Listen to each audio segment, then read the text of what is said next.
तो हेलो दोस्तों, कैसे हैं आप सभी। आशा करते हैं आप अच्छे होंगे। तो दोस्तों, इस वीडियो में हम देखेंगे जो आईटीआई इलेक्ट्रीशियन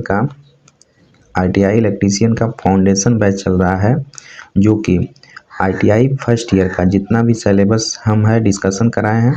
तो उसके बिहाफ में हम पहला मैग्नेट का चैप्टर कंप्लीट करा चुके हैं। पहले थ्योरी कराए हैं, देन उसके बाद एमसीक्यू क्वेश्चन कराए हैं जो प्रीवियस आईटीआई और अदर एग्जाम में पूछा हुआ था।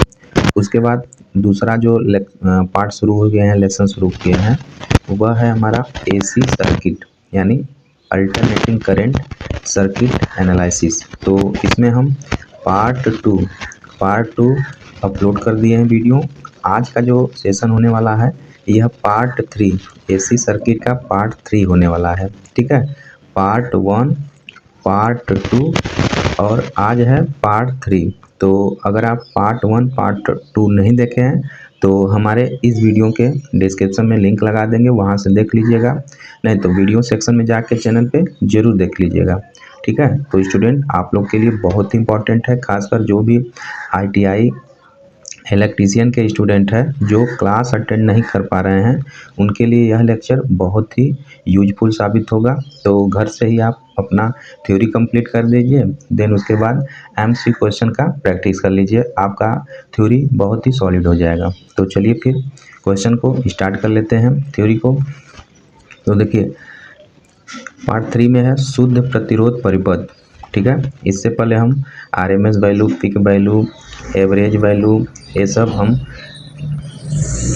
सब सीख लिए हैं। आज की वीडियो में देखेंगे शुद्ध प्रतिरोध परिपथ। तो देखिए, शुद्ध जो प्योर रजिस्टिव सर्किट जो होता है, क्या होता है इसका, देखिए रेजिस्टेंस का सिंबल है और यहाँ पे करंट फ्लो हो रही है, यहाँ पे आपका एसी है। ठीक है, तो V बराबर VM साइन थीटा होता है। ठीक है, जैसा देख सकते हैं V बराबर VM साइन ओमेगा टी। ठीक है, साइन ओमेगा टी। तो दोस्तों, शुद्ध प्रतिरोध परिपथ में जो होता है करंट और वोल्टेज सेम होता है, मतलब इसमें जो पावर फैक्टर होता है इसका तो यूनिटी होता है। ठीक है, इसका जो पावर फैक्टर होता है यूनिटी होता है और इसमें जो फेज डिस्प्लेसमेंट होता है वह जीरो होता है, क्योंकि वोल्टेज और करंट सेम दिशा में होते हैं, जैसा कि यहाँ पे देख सकते हैं। ठीक है, फेजर डायग्राम देख सकते हैं।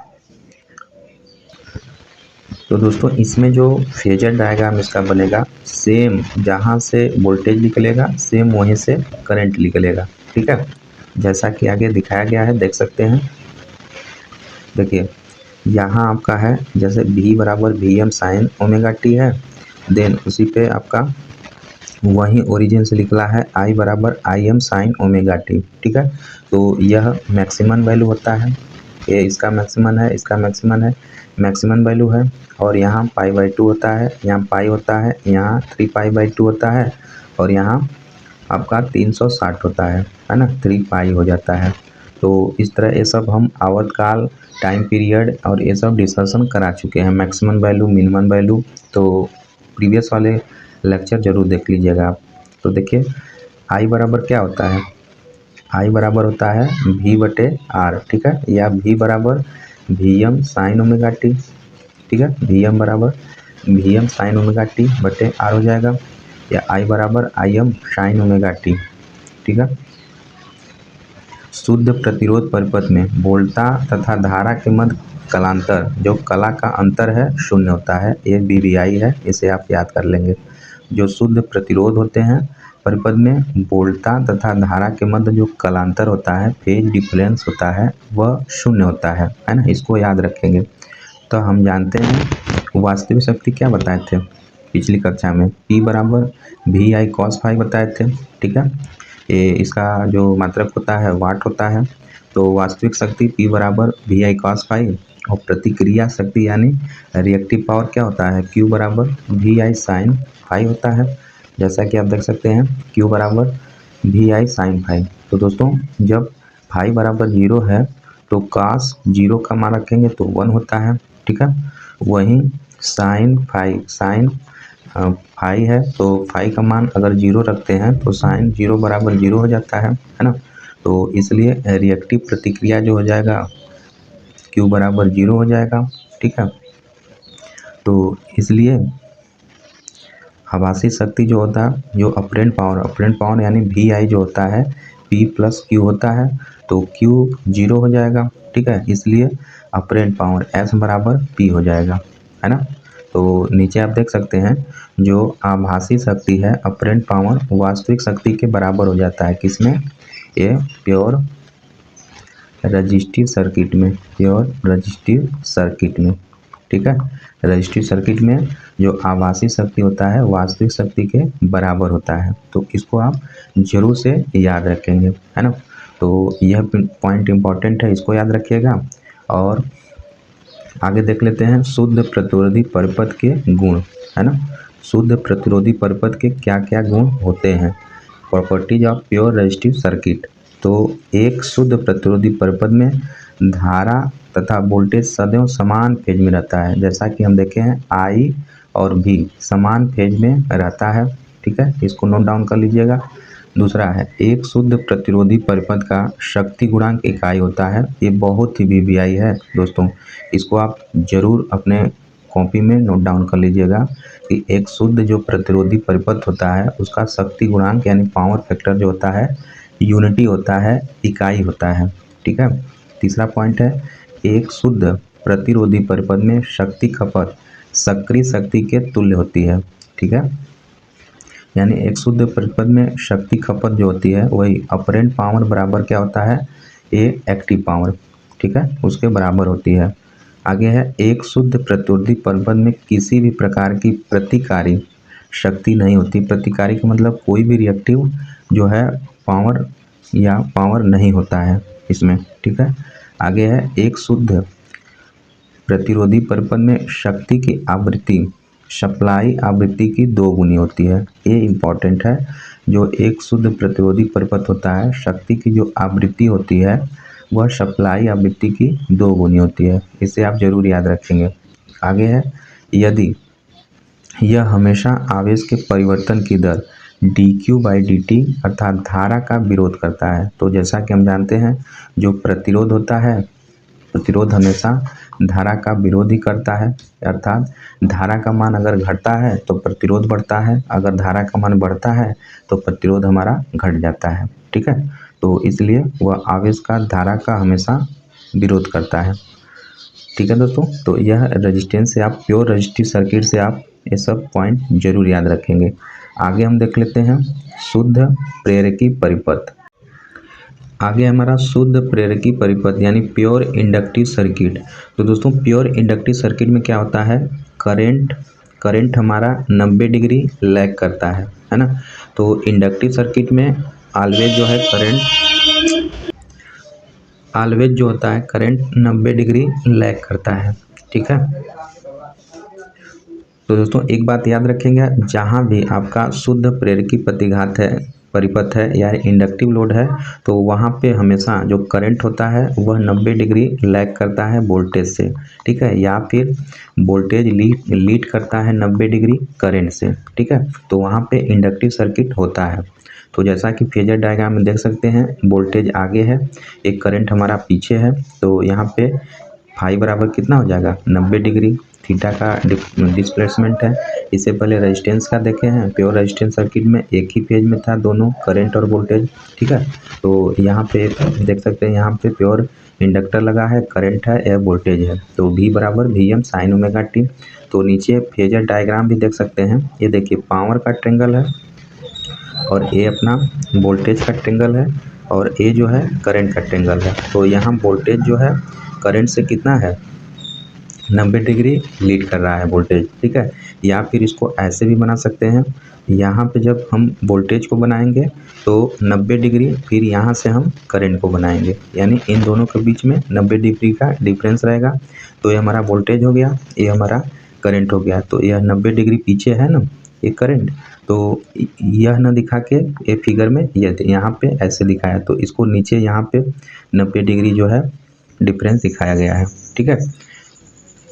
तो नीचे है हम जैसा हम जानते हैं V बराबर Vm साइन ओमेगा टी होता है, तो हम जानते हैं I बराबर IT बराबर 1/L जो डिफिशियंट है V dt है, ठीक है दोस्तों, V dt।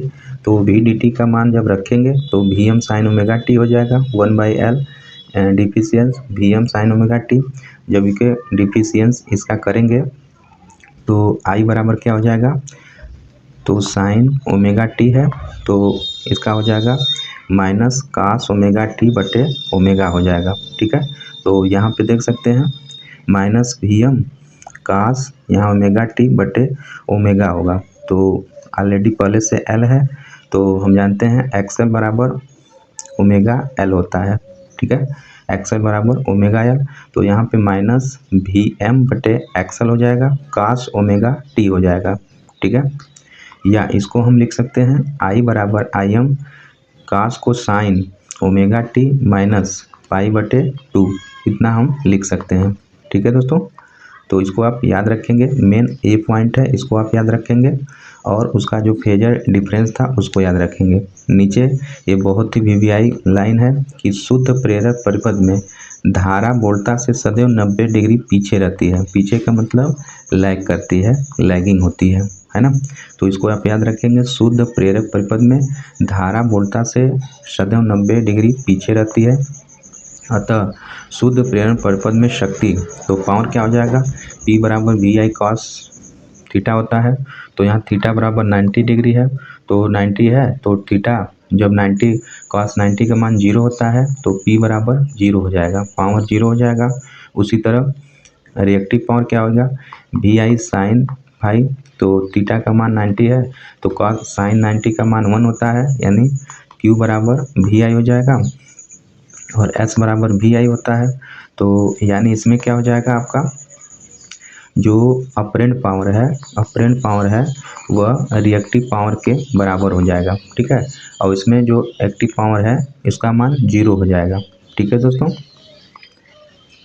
आगे है हमारा शुद्ध प्रेरकी परिपथ के गुण यानी properties of pure inductive circuit. तो इसको देख लेते हैं।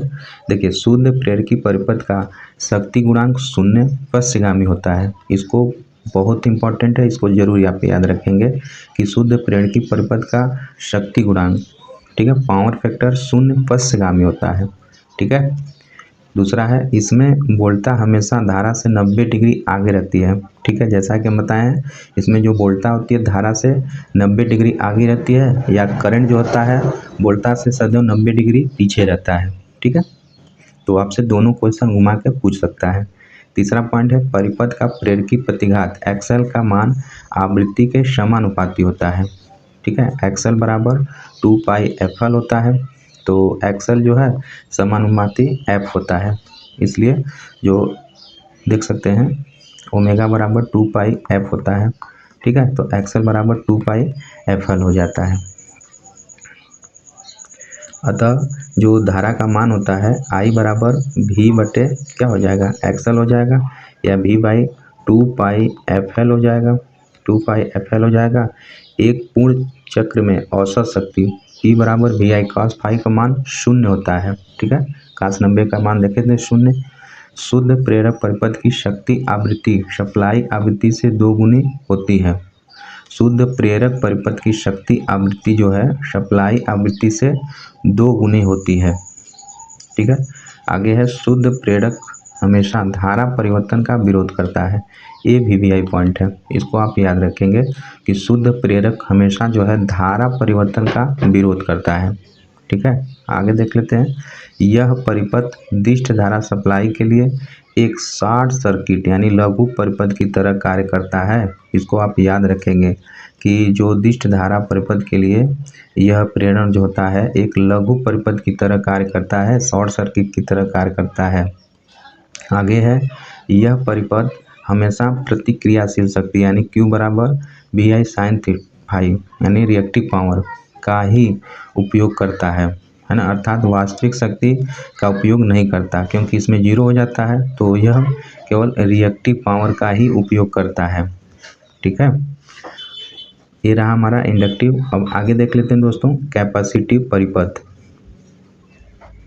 ठीक है, कैपेसिटिव परिपथ देख लेते हैं। तो कैपेसिटी का देख लेते हैं, ये हमारा होता है प्योर कैपेसिटी लगा है, करंट इसमें फ्लो करा रहे हैं और वोल्टेज दे रहे हैं V बराबर V M sine omega T. तो दोस्तों कैपेसिटी में क्या होता है, जो करंट होता है करंट होता है हमेशा वोल्टेज से 90 डिग्री लीड करता है, इसको आप याद रखेंगे। तो जैसा कि इस फिगर में आप फेजर डायग्राम में देख सकते हैं, तो यहाँ पे वोल्टेज है, यहाँ पे करंट है, यानी करंट जो है लीड कर रहा है कितना 90 डिग्री, π/2 मीन्स 90 डिग्री। ठीक है, तो या वोल्टेज जो होता है वह लैग करता है 90 डिग्री किससे, करंट से। ठीक है, तो यह भी इम्पोर्टेंट होता है, इसे आप अच्छे से डायग्राम याद कर लीजिएगा। तो इसमें देख सकते हैं यहाँ पे दिखाया गया है आपका क्या, यहाँ पे आपका एक करंट है, करंट आगे है, और ये जो है वोल्टेज है, वोल्टेज हमारा 90 डिग्री पीछे है, और एक पावर दिखाया गया है। ठीक है, तो यहाँ पे देख सकते हैं जो वोल्टेज है जो करंट है वह आगे है वोल्टेज से 90 डिग्री, या ऐसे भी कर सकते हैं। यहाँ पे आपका तो यहाँ पे दोस्तों देख सकते हैं यहाँ पे आपका वोल्टेज होगा तो करंट 90 डिग्री आगे से होगा, है ना, 90 डिग्री आगे से होगा। तो इस ऐसा भी फेजर डायग्राम बना सकते हैं, ऐसा भी वेव फॉर्म बना सकते हैं, या फिर आपका जो ऐसा दिया है वैसा भी आपके क्वेश्चन में रह सकता है। तो ये हमारा करंट है और ये हमारा वोल्टेज है ना, 90 डिग्री इन दोनों में डिफरेंस है। तो दोस्तों हम जानते हैं V बराबर Vm साइन ओमेगा टी, और I बराबर क्या होता है C dV बाई dt होता है। I बराबर C dV बटा dt होता है। तो I बराबर C dV का मान रख देंगे Vm sign omega T by dt, या I बराबर CV, तो साइन को चेंज कर लेंगे तो ओमेगा कास ओमेगा टी हो जाएगा। ठीक है, कास ओमेगा टी, तो I बराबर Vm बाई एक्सी हो जाएगा, कॉस ओमेगा टी, एक्सी हो जाएगा कॉस ओमेगा टी। तो एक्सी बराबर होता है 1/ओमेगा c, है ना, या I बराबर क्या हो जाएगा, I बराबर I sine omega T plus π/2, इसको आप याद रखेंगे, प्लस π/2 देख रहे हैं इसमें है, अर्थात शुद्ध संधारित्र परिपथ में धारा वोल्टेज से सदैव 90 डिग्री आगे रहती है ना, इसको आप याद रखेंगे।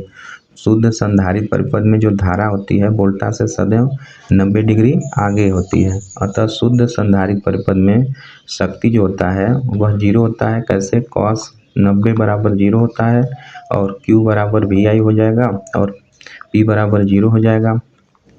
इसलिए अपरेंट पावर जो होता है बराबर Q होता है, यानी रिएक्टिव पावर के अपरेंट पावर बराबर होता है। आगे है शुद्ध संधारित्र परिपथ में शक्ति की आवृत्ति सप्लाई आवृत्ति की 2 गुनी होती है। ठीक है, आगे देख लेते हैं शुद्ध संधारित्र परिपथ के गुण। आगे है शुद्ध संधारित्र परिपथ के गुण। ठीक है, इसका गुण क्या है, तो शुद्ध संधारित्र परिपथ का शक्ति गुणांक कॉस फाई 0 अग्रगामी होता है। ठीक है, कॉस फाई 0 होगा और अग्रगामी यानी लीडिंग होता है। इसमें धारा हमेशा वोल्टेज से 90 डिग्री आगे होती है ना, 90 डिग्री आगे होती है। आगे है संधारित्र प्रतिघात एक्सी का मान आवृत्ति के व्युत्क्रमानुपाती होता है। कैसे, 1/एक्सी बराबर 1/ओमेगा c, या ओमेगा बराबर 2πf होता है, तो एक्सी बराबर 1/2πfc हो जाएगा। तो एक्सी इनवर्सली प्रोपोर्शनल f हो जाएगा, है ना। तो इसलिए एक्सी जो होता है आवृत्ति के व्युत्क्रमानुपाती होता है। तो जैसा कि आप देख सकते हैं एक्सी बराबर 1/ओमेगा c बटा 1/2πfc हो जाएगा। धारा I बराबर V/एक्सी हो जाएगा। तो शुद्ध संधारित्र हमेशा जो है वोल्टेज के परिवर्तन का दर को विरोध करता है, यानी जो प्योर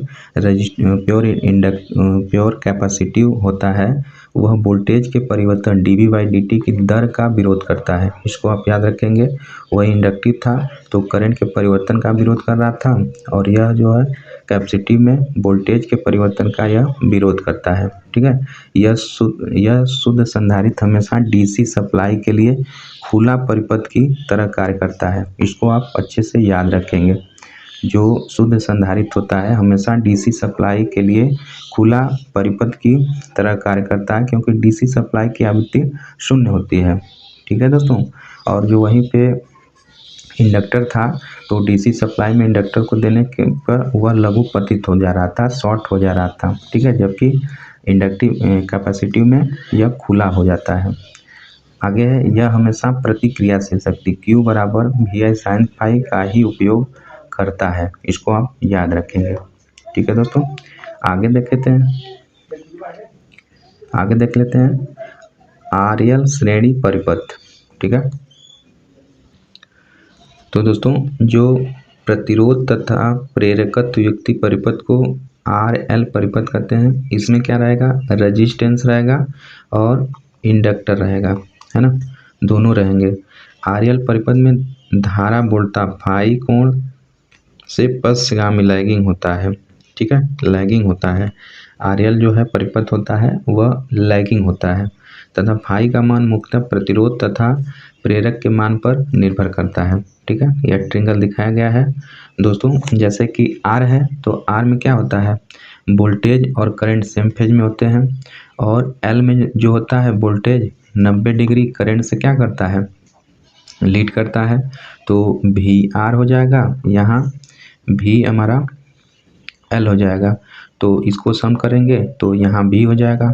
तो यहाँ से क्योंकि श्रेणी है तो श्रेणी में रेजिस्टेंस और इंडक्टर इसको हम साथ लेंगे, यानी ये R हो जाएगा, ये हमारा XL हो जाएगा, ये V हो जाएगा।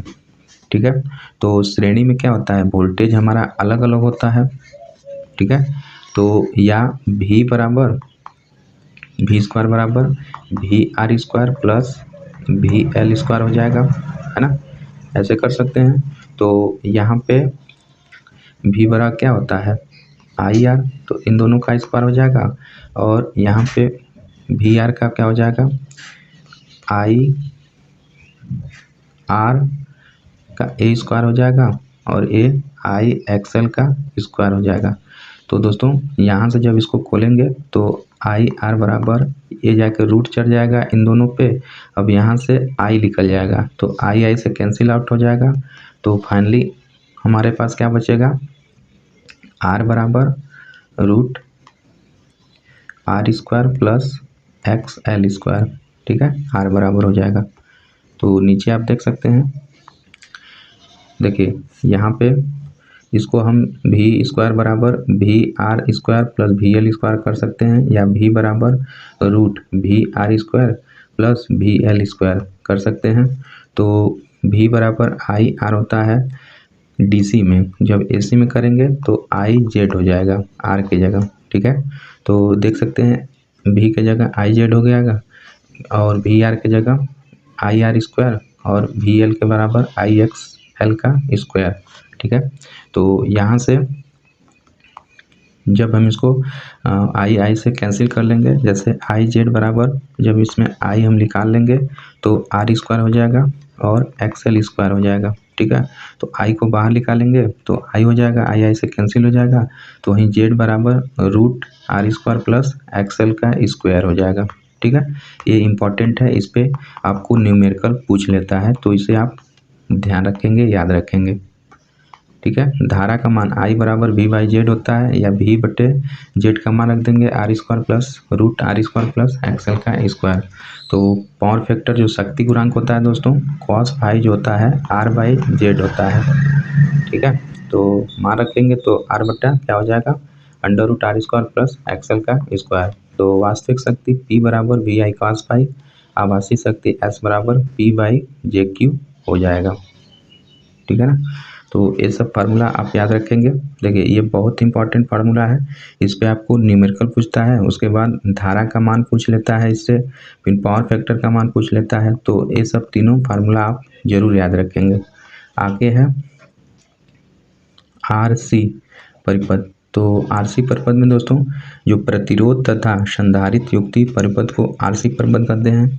तो RC परिपथ में धारा वोल्टा से कोण से फाई कोण से अग्रगामी यानी लीडिंग होती है।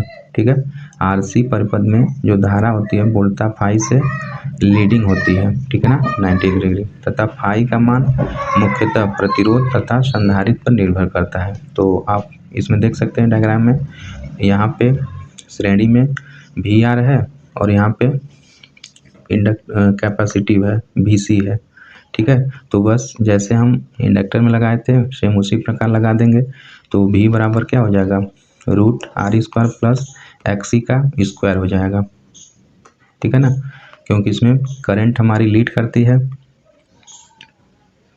ठीक है, तो वी स्क्वायर बराबर V R square plus V C का स्क्वायर हो जाएगा, या वी बराबर root V R square plus V C का स्क्वायर हो जाएगा। तो मान रख देंगे इसका, तो आई जेड हो जाएगा, फिर अंदर मान रख देंगे I R square I X C का स्क्वायर हो जाएगा। या आई जब बाहर आएगा दोस्तों, जब हमारा आई बाहर आ जाएगा तो क्या हो जाएगा, जेड बराबर root R square plus X C का होल स्क्वायर हो जाएगा। ठीक है, तो जानते हैं धारा आई बराबर वी बटे जेड होता है, तो मान रख देंगे आई बराबर वी बटे R square plus X C का स्क्वायर हो जाएगा। पावर फैक्टर वही cos फाई बराबर आर बाई जेड होता है, तो मान रख देंगे, तो आर बटे under root R square plus X C का स्क्वायर हो जाएगा। तो एक्टिव पावर जानते हैं पी बराबर वी आई कॉस फाई होता है, और अपरेंट पावर क्या होता है, active power plus reactive power का सम होता है ना, अपरेंट पावर। आगे है दोस्तों, तो इससे भी न्यूमेरिकल पूछता है, और इससे बहुत इंपॉर्टेंट है, इससे ज़्यादा न्यूमेरिकल पूछता है आपका आर एल सी श्रेणी परिपथ। ठीक है, इससे भर के आपसे एग्जाम में न्यूमेरिकल पूछ लेता है आर एल सी श्रेणी परिपथ से। तो इसमें प्रतिरोध, प्रेरक तथा संधारित्र युक्ति आर एल सी परिपथ कहते हैं। आर एल सी परिपथ में धारा बोलता फाई कोण से अग्रगामी लीडिंग या पश्चगामी लैगिंग करेगा, वह फाई का मान मुख्यतः प्रेरक तथा संधारित्र के मान पर निर्भर करेगा। दोस्तों जब एक्सएल माइनस एक्सी होता है, तो जिधर माइनस होता है तो मान लीजिए वह लीडिंग होता है। ठीक है, एक्सएल आगे है तो लीडिंग है, और एक्सएल जब आगे है तो लैगिंग होगा। जब एक्सी पीछे है, एक्सी जो है माइनस एक्सएल है, तब वह परिपथ लीडिंग होता है। ठीक है, तो इस प्रकार इसमें होता है। तो आप देख सकते हैं यहाँ से V R V L minus V C. ठीक है, तो यहाँ से वी स्क्वायर बराबर V R square plus V L minus V C का होल स्क्वायर। ठीक है, तो वी बराबर under root V R square plus V L minus V C का होल स्क्वायर। तो मान रखेंगे जब, तो वी का मान होता है आई आर, और वी आर का मान हो जाएगा आई आर हो जाएगा, और एक्सएल का मान हो जाएगा आई एक्सएल, और एक्सी का मान हो जाएगा आई एक्सी हो जाएगा। ठीक है, तो जब मान रखेंगे तो आई आर बाहर आई निकल जाएगा सभी से, तो R square plus XL minus XC का होल स्क्वायर बच जाएगा अंदर। ठीक है, यहाँ से जेड बराबर under root R square plus XL minus XC का होल स्क्वायर होता है। तो इस पर आपको न्यूमेरिकल पूछता है, इस फार्मूले को आप अच्छे से याद रखेंगे। ठीक है दोस्तों, कॉस फाई आर बटे जेड होता है, तो आर बटे जेड का मान under root R square plus XL minus XC हो जाएगा। देन उसी प्रकार power factor V I cos phi हो जाएगा, और आभासी शक्ति आपका एस बराबर पी प्लस जे क्यू हो जाएगा। ठीक है दोस्तों, तो इस प्रकार हमारा पार्ट 3 कंप्लीट हुआ। अब पार्ट 4 में जो parallel R C R L और आर एल सी इसको लेकर आएंगे, और पार्ट 4 में हमारा एसी सर्किट का जो थ्योरिकल पोर्शन होता है वह कंप्लीट हो जाएगा। ठीक है, उसके बाद क्या करेंगे, इससे रिलेटेड जो भी इम्पोर्टेंट एमसीक्यू क्वेश्चन होंगे जो आपके आईटीआई के एग्ज़ाम में या फिर और एग्ज़ाम में पूछा हुआ है, उस क्वेश्चन को लेकर हम आएंगे। तो आप लोग ज़्यादा से ज़्यादा अगर चैनल पे सब्सक्राइब नहीं किए हैं तो सब्सक्राइब कर लीजिए, और अपने सारे फ्रेंड सर्किल में फॉरवर्ड कर दीजिए। सबका जो भी घर से हैं आईटीआई नहीं जा सकते हैं वह इसका लाभ ले सकें। तो चलिए मिलते हैं नेक्स्ट वीडियो में, तब तक के लिए अपना ख्याल रखिए, मस्त रहिए, पढ़ाई करते रहिए। जय हिंद, जय भारत।